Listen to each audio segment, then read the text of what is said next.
This is NBC Nightly News with Jose Diaz-Balart.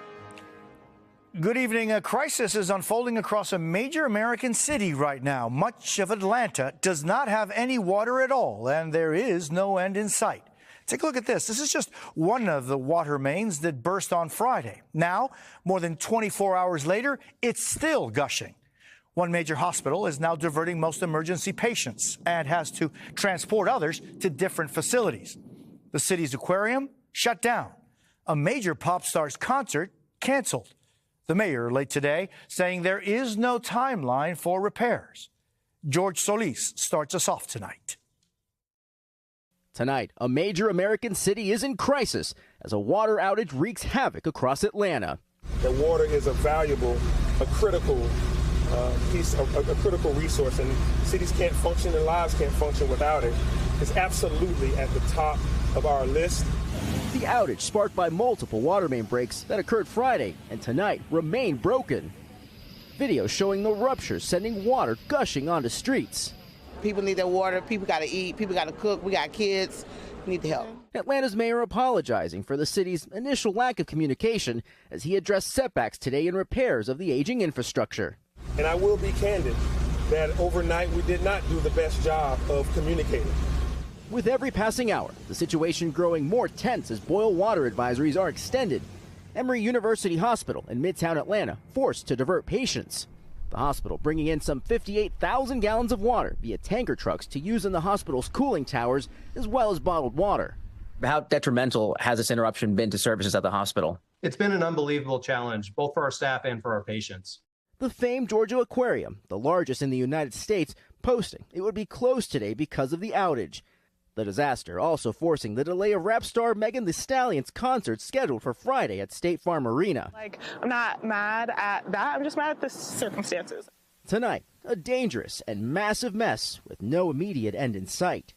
George Solis, NBC News. There is breaking news tonight about the man who has been called a doomsday cult killer. Chad Daybell was sentenced to the death penalty today, convicted of killing 2 children and his ex-wife in a case that captivated the nation. Dana Griffin reports. It would be appropriate to impose the death penalty. Chad Daybell, the so-called doomsday cult leader convicted of triple murder, sentenced to death. An Idaho jury deciding his fate on Saturday, 2 days after finding him guilty of conspiring with his wife, Lori Vallow Daybell, to murder Chad's first wife, Tammy, and Lori's kids, 16-year-old Tylee Ryan and 7-year-old JJ Vallow. I lost everything. But more importantly, we all lost Tylee and JJ. I was praying for a just verdict, and we got it. Today in court, like much of the 2-month-long trial, Daybell sat emotionless. What happens next? The appeals process begins, and this can take years, if not decades. The sentence marks the end of a grim investigation that gripped the nation starting in September 2019 when the 2 children were last seen alive. Daybell's first wife, Tammy, died a month later, just weeks before Lori and Chad married. Months later, the newlyweds dodging questions while in Hawaii. The following summer, the children's remains were found buried on Chad's East Idaho property. It has been a nightmare that you feel never ends. The state painting Daybell as a self-proclaimed doomsday prophet. Money, power, and sex. That's what the defendant cared about. Saying he and Lori used twisted logic to validate the murders, calling their victims zombies with dark energy that needed to be casted out. I know for a fact that my children are happy and busy in the spirit world. Dana, the appeals process could take decades, but if this ruling does stand, do we know how the death sentence could be carried out? Yeah, we do. So Idaho law allows for execution by lethal injection or firing squad, but firing squad executions have never been used in the state. Jose? Dana Griffin, thank you. A disappointing day at Cape Canaveral in Florida as NASA was forced to again scrub the first launch of Boeing's Starliner spaceship with astronauts on board. The mission is years behind schedule. Tom Costello is at the Kennedy Space Center. And Tom, they also had to scrub just last month. That's right. May 6th, they had to scrub because of a helium leak in the rocket made by United Launch Alliance. Not Boeing's problem. But then today, another problem with United Launch Alliance's rocket. The astronauts were strapped in, Sonny Williams and Butch Wilmore, ready to go. And then at T-minus 3 minutes and 50 seconds, suddenly the computer stopped the launch.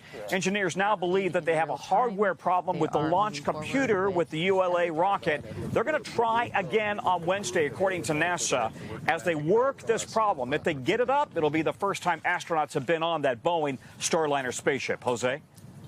Tom Costello at Kennedy Space Center, thank you. And now to politics and the fallout from Donald Trump's historic conviction. The first polls are in showing what impact it could all have on the presidential election. Here's Vaughn Hilliard. Tonight, voters weighing in, reacting to former President Trump's guilty convictions. My reaction was bleep yes, because he deserves it. I think this whole thing has been a mockery. I'm embarrassed for our country. Trump leaving New York this weekend for his golf club in New Jersey, with a planned stop tonight at a UFC fight. And now we're seeing the impact the 7-week trial could start to have on the presidential race. New polling taken after the verdict showing a majority approve of the jury's decision. Most concerning for Trump is the impact it may have on the small pocket of voters on the fence.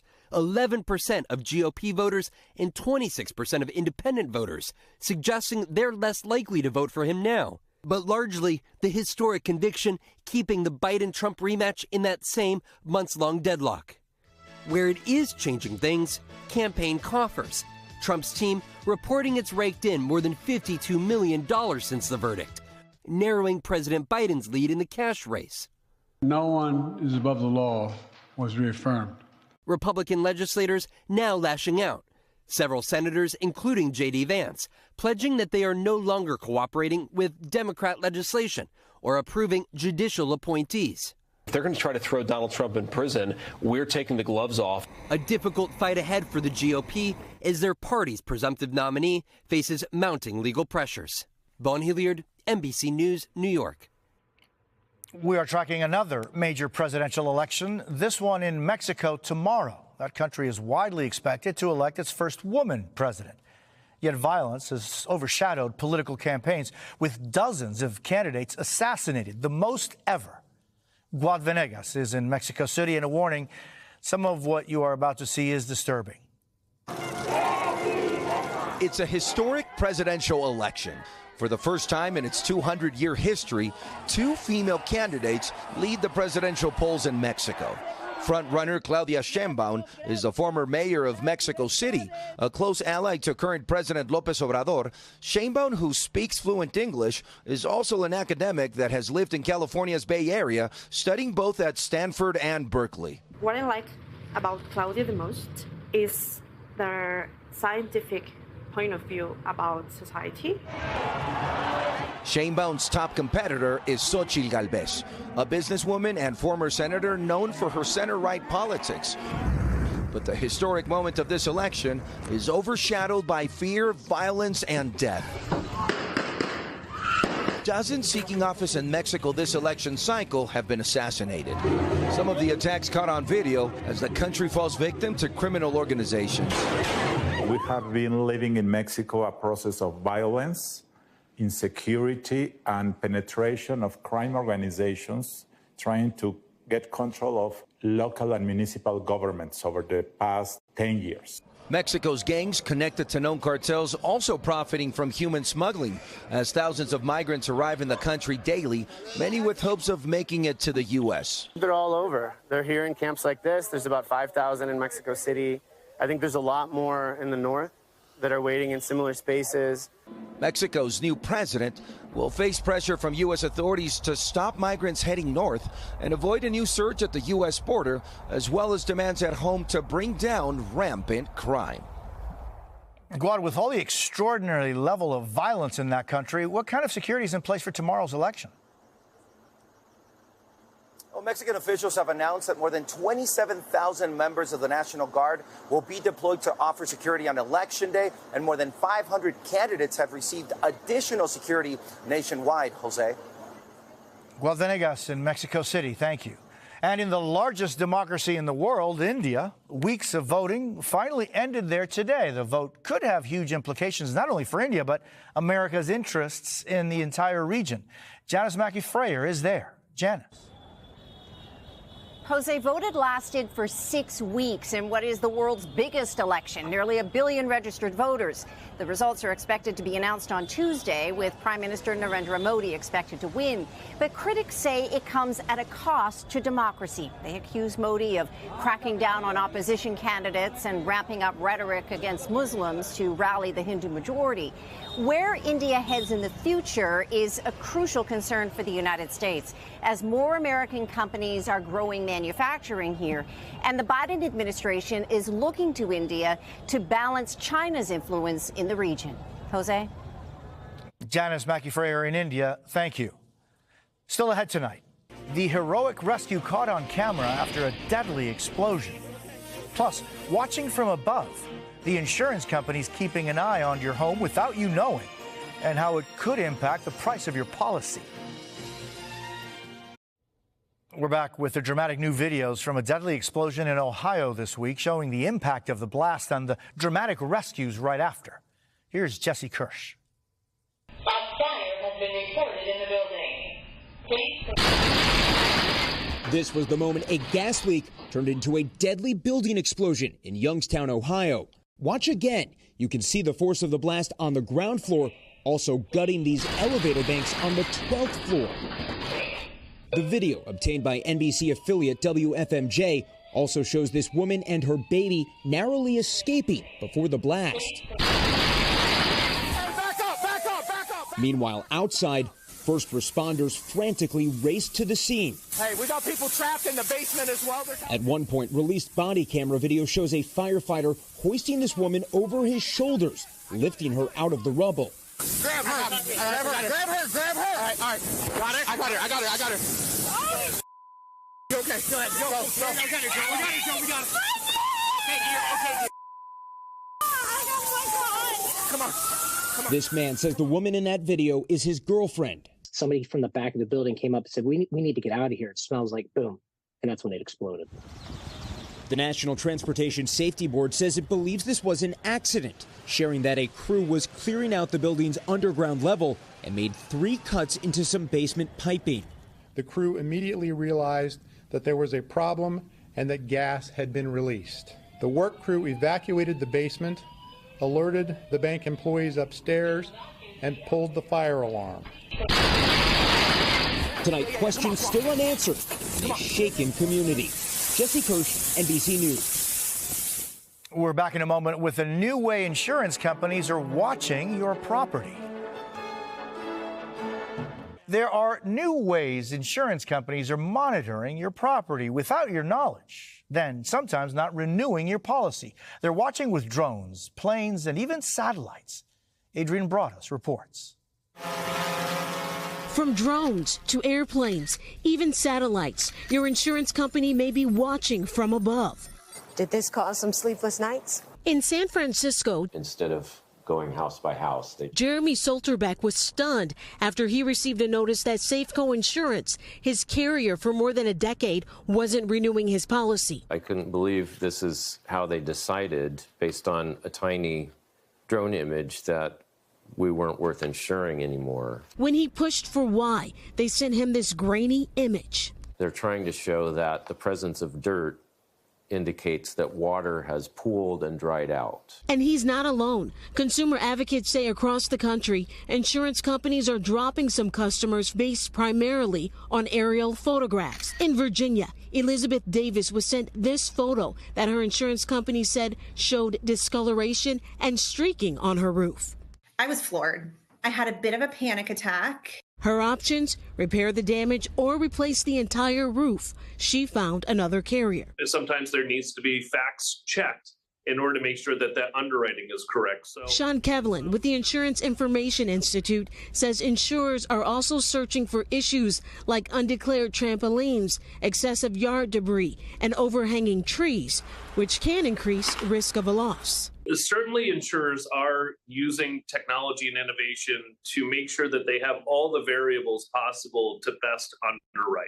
Eagleview is one of the companies providing aerial images to the insurance industry. But they say their drones are only used to check out damage quickly when someone makes a claim. CEO Piers Dormeyer says the technology benefits the consumer and insurer. This imagery, whether it's coming from an airplane or it's coming from a drone, is something that it's going to be part of the decision to potentially cancel a customer or raise their policies or potentially even lower them. Consumer advocates say if you receive one of those non-renewal letters, contact your insurance company. Ask to see copies of those images and time to correct whatever problem was identified. I don't know anyone who doesn't have dirt on their roof. That's how Solterbeck fought back, paying $500 for an independent roof inspection. He says Safeco has since reversed its decision. The company has not responded to our multiple requests for comment about their use of aerial technology. Do you think the insurance company was trying to drop you? Based on what they sent us, yes. I don't think there's any other conclusion. A new reality transforming how homeowners are monitored from above. Adrienne Broadus, NBC News, San Francisco. When we come back, there's good news tonight. The graduating senior who had a special thank you for his kindergarten teacher.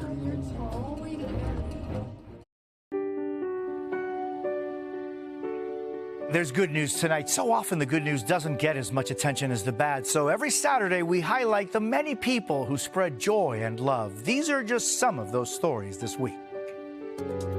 Surprise! This was the moment beloved Connecticut school custodian Bill Krajewski found out just how much he means to students at Quaker Hill Elementary. There they are, honoring the man they call Mr. Bill for making a spot as a top finalist in the National Custodian of the Year Award. Great job. That's for you. I love Mr. Bill because he's kind and caring. I love Mr. Bill because he takes out the trash. I love Mr. Bill because he's a real cool guy. I'm elated. I mean, all the dedication from the kids and parents and the whole community is just overwhelming.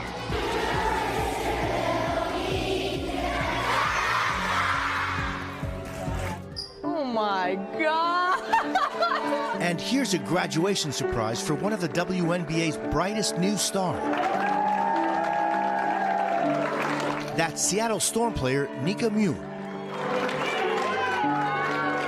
And when she couldn't make it to her own UConn commencement, her new teammates stepped in and brought the graduation to her. I present to you Nika Muir, Storm Class of 2024.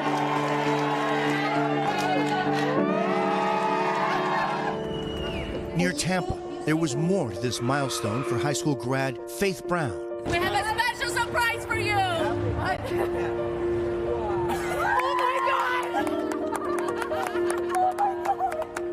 That's her big sister Abigail, who's in the Navy and wasn't expected at the ceremony. Oh my God! Tears of joy for the two, who hadn't seen each other in more than a year. Oh my God! Graduates from North Atlanta High School said their farewells to the elementary school students with this special ceremony. Jude Hamilton was one of them. Watch what happens next. There's his favorite teacher from kindergarten, Kelly Loren, there to wish him well after all those years. Why was that hug so important to you? Okay, you're gonna make me cry.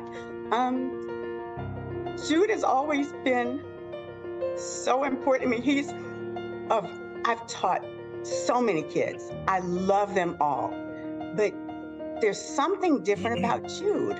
An educator and student inspiring each other with lessons that will last a lifetime. You're heading off to college, and there is this extraordinary teacher who, when you were 5 years old, saw in you something that mattered to her. What I'm going to take from Miss Loren's class is that I'm always going to be caring. I'm always going to look around with wonder. And I'm always going to pass on that excitement and that enthusiasm to the next person. That's NBC Nightly News for this Saturday. I'm Jose Diaz-Balart. Thank you for the privilege of your time, and good night. Yeah, you're tall. Where are you going to go? Thanks for watching. Stay updated about breaking news and top stories on the NBC News app or follow us on social media.